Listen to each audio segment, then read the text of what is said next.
Okay guys, we are in the final step, which is secure data.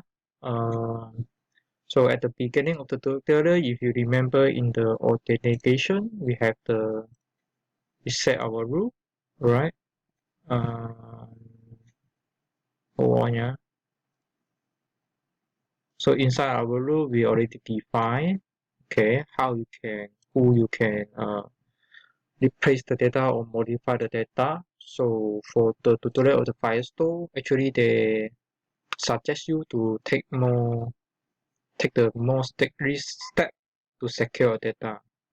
So inside this document, first they check are the same user try to access the Firestore data, and then they have the code for the user can read it, the user can create or update it, and update are allowed if no field are added or name is unchanged.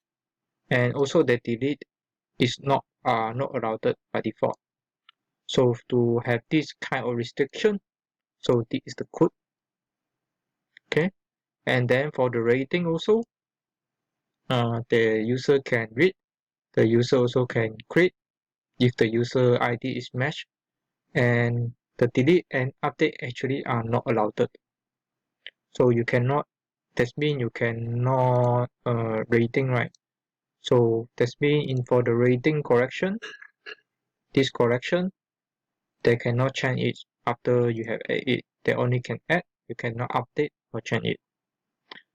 Alright, so for that, you just copy this, all of this, and then you put inside your rule,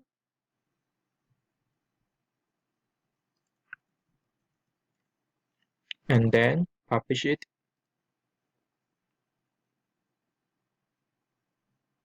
Alright, you are done.